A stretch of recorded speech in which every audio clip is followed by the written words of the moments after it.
Hi గారు welcome to our channel. ప్రస్తుతం మనతో పాటు దాము భారతి గారు సీనియర్ జర్నలిస్ట్ వారితో ఒకసారి మాట్లాడదాం. సార్ నమస్కారం. సార్ నమస్తే సార్ వివేక హత్య కేసులో నిందితులుగా ఉన్న దస్తగిరి ఎవరైతే ఉన్నారో అతని సాక్షుల జాబితాలోకి సిబిఐ కోర్టు మార్చడం మనం చూసాం సార్. అప్పుడు దానిపైన విమర్శలు కూడా వచ్చాయి. అయితే దీన్ని కౌంటర్ చేస్తూ అవినాష్ రెడ్డి హైకోర్టుకి వెళ్ళారు, ఎలా చేరుస్తారు అని చెప్పేసి. ఇప్పుడు హైకోర్టు ఒక సంచలన తీర్పు ఇచ్చింది, ఈ విషయంలో కూడా వార్తలు వస్తున్నాయి సార్. మరి ఏం తీర్పు ఇచ్చింది, దీనిపైన మీ ఒపీనియన్స్? వివేకానంద రెడ్డి హత్య 2019 మార్చి 15న జరిగింది. అప్పుడు సిట్ వేశారు. తెలుగుదేశం ప్రభుత్వం ఉంది, తెలుగుదేశం సిట్ వేసింది. దాని తర్వాత వైసీపీ వచ్చి వైసీపీ సిట్ వేసింది. దాని తర్వాత లేదు సిబిఐకి ఇవ్వాలని సునీత డిమాండ్ చేస్తే సిబిఐకి ఇచ్చారు. సిబిఐ ఎంటర్ అయింది. సిబిఐ ఎంటర్ అయ్యి కూడా దాదాపు 5 ఏళ్ళు అయిపోయింది, ఇప్పటివరకు ఏమీ జరగలేదు. సుప్రీంకోర్టు 1.5 year బ్యాకే రెండు డెడ్ లైన్ పెట్టింది. ఫస్ట్ April 31 అనింది, తర్వాత జూన్ అనింది.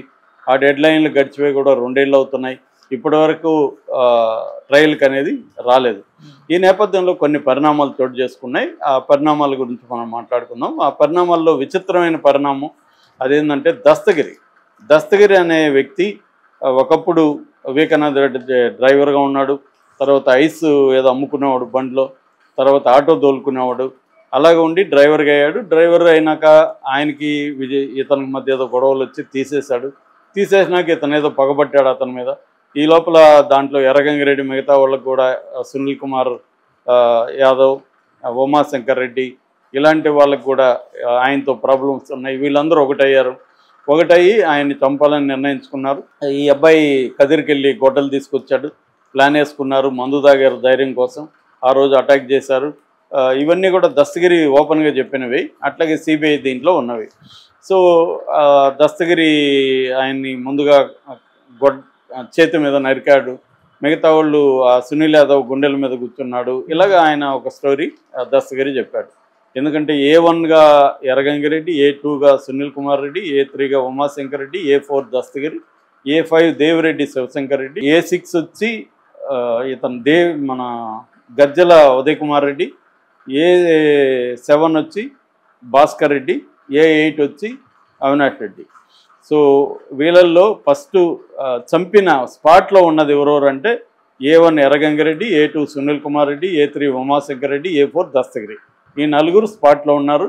వీళ్ళని ప్రేరేపించిన దేవిరెడ్డి శివశంకర్ రెడ్డి అని, వాళ్ళ వెనక ఉన్నది గజ్జల ఉదయ్ కుమార్ రెడ్డి, భాస్కర్ రెడ్డి, అవినాష్ రెడ్డి అనేది సిబిఐ ఛార్జ్షీట్లో ఉన్న అంశాలు. ఇక్కడ దస్తగిరి ఏమయ్యాడంటే అప్రూవర్గా మారి మిగతా వాళ్ళ పేర్లు చెప్పాడు. ఇప్పుడు ఇంకా ఏవో చెప్తూనే ఉన్నాడు. మొన్న కూడా జగనే దీన్ని చేయించాడు, అవన్నీ చెప్తున్నాడు. సో అవన్నీ ఇప్పుడు కోర్టులో చెల్లవు, ఎందుకంటే ఆల్రెడీ ఛార్జ్షీట్లన్నీ వేసేసారు. ఇప్పుడు ఏమైందంటే గతంలో దస్తగిరిని సాక్ష్యంగా మార్చేశారు. నిందితుడు అతను యాక్చువల్గా తనే కన్ఫెస్ చేశాడు పబ్లిక్ అనేక సార్లు. ఎవరు అడిగినా అతను ఫోన్లో కూడా అతను ఏదైనా పంచాయతీ చేయనప్పుడు అరే నేను ఎవరో తెలుసా అంటే, ఎవరు సార్ మీరు అంటే, నా పేరు దస్తగిరి అంటే. దస్తగిరి అంటే ఎవరైనా అవతల అడిగితే దస్తగిరే తెలియదారా నీకు, వివేకానంద రెడ్డిని చంపినోడినిరా అని అతను మాట్లాడడం, ఇవన్నీ కూడా బయటకు వచ్చాయి. సో అలాగా ఓపెన్గా నేను హత్యలో పాల్గొన్నాను, నేను గొడ్డలతో నరికాను అని ఆయన చెప్తున్నప్పుడు ఆయన్ను వీళ్ళకి పోలీసులకు హెల్ప్ చేస్తా, అప్రూవర్ అంటే అర్థమేమి, పోలీసులకి హెల్ప్ చేయడం, మిగతా వాళ్ళు ఎవరెవరు ఉన్నారో చెప్పడం, ఇంత మాత్రం చేత అతన్ని సాక్షిగా మార్చచ్చా అనేది చర్చ. కానీ సాక్షిగా మార్చమని సిబిఐ కోర్టుకి పిటిషన్ పెట్టుకునింది. సిబిఐ కోర్టు, ట్రయల్ కోర్టు ఇతన్ని సాక్షిగా మార్చేసింది. నిందితుడు ప్లేస్ నుంచి 110వ సాక్షిగా ఇతన్ని మార్చేసింది. ఇప్పుడు అతన్ని నిందితుడు అనడానికి లేదు, సాక్షి మాత్రమే.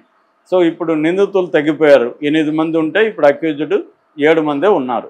ఇతను నిందితుడు ప్లేస్లో లేడు. దీని మీద ఇటు దేవిరెడ్డి శివశంకర్ రెడ్డి, భాస్కర్ రెడ్డి, అవినాష్ రెడ్డి ముగ్గురు కూడా హైకోర్టులో ఛాలెంజ్ చేశారు.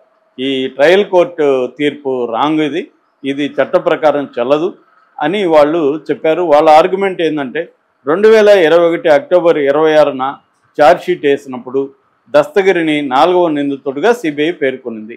అట్లాగే 2వ మధ్యంతర ఛార్జ్షీట్లో కూడా దస్తగిరి నిందితుడని సిబిఐ చెప్పింది.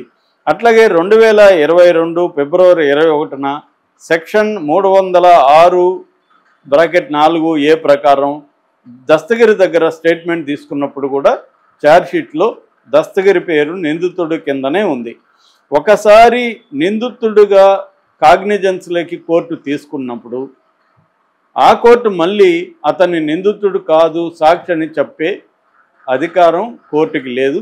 ఇది క్రిమినల్ ప్రొసీజర్ కోడ్లో ఎక్కడా కూడా పర్మిషన్ లేదు. ఇలాగా ఒకసారి నిందితుడిగా ఛార్జ్షీట్లో వచ్చేసి అనుబంధ ఛార్జ్షీట్లో కూడా నిందితుడిగా కోర్టు కాగ్నిజెన్స్లోకి తీసుకున్న తర్వాత సేమ్ కోర్టు ఆ నిందితుడిని విట్నెస్గా మార్చే అధికారం ఆ కోర్టుకి లేదు అనేది వీళ్ళు అక్కడ మాట్లాడారు.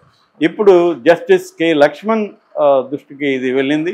ఆయన సిబిఐ తరపున స్పెషల్ పబ్లిక్ ప్రాసిక్యూటర్ శ్రీనివాస్ కపాడియాని అడిగాడు, ఏంటి మరి దీనికి మీరేం సమాధానం చెప్తారు అని. ఆయన మాకు టైం కావాలి కౌంటర్కి అన్నాడు. 27వ తేదీకి మార్చారు ఇప్పుడు కౌంటర్.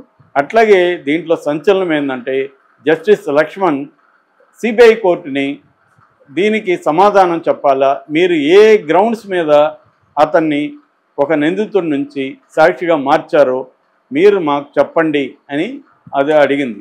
అది సంచలనంగా చెప్పవచ్చు. నేను చాలాసార్లు వీడియోలో చెప్పాను, ఒక common sense point of view నుంచి చూసినప్పుడు, చట్టం పక్కన పెట్టు, చట్టం లోతుపాతలు నాకు తెలియదు, ఒక common sense point of view నుంచి చూసినప్పుడు నాకున్న డౌట్ ఏంటంటే, ఇప్పుడు మనం ముగ్గురున్నాం, కెమెరామెన్ నువ్వు నేను ముగ్గురు కలిసి ముందే ప్లాన్ చేసుకున్నాం, నేను మీకు ఇద్దరికి డబ్బులు ఇచ్చేసాను.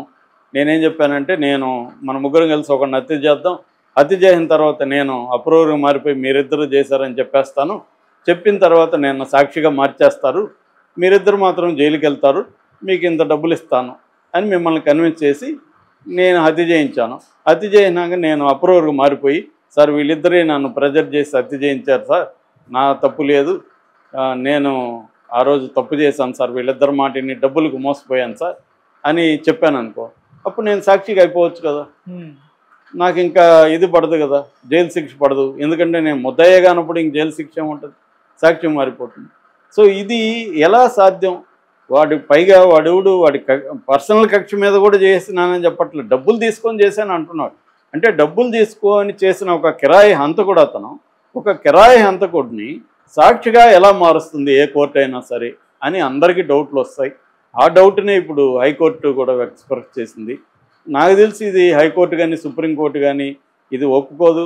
వీళ్ళైతే మంచి పని చేశారు, ఎందుకంటే ఇది ఒక చెడ్డ సంప్రదాయంగా మారిపోతుంది. ప్రతి ఒక్కడు ఎవరినైనా చంపాలంటే ప్లాన్ చేసుకొని ఇలాగా సాక్షిగా మారిపోతారు. ఎందుకంటే రేపు ఇది ఫలాని కోర్టు ఫలాని కేసులో చెప్పింది కదా అనేది ఉంటుంది కదా, ఒక కోర్టు మరి అలా చెప్పినప్పుడు ఎలా సాధ్యం? అసలు ఇది ఎలా సాధ్యం అనేది అందరికి ఆశ్చర్యం.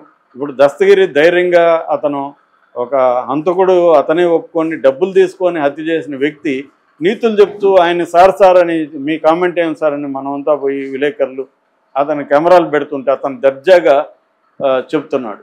సో ఇది వీళ్ళ రాజకీయాల కోసం ఒక క్రిమినల్ని కూడా హీరోగా మార్చే కార్యక్రమం ఇక్కడ మనకు కనబడుతుంది.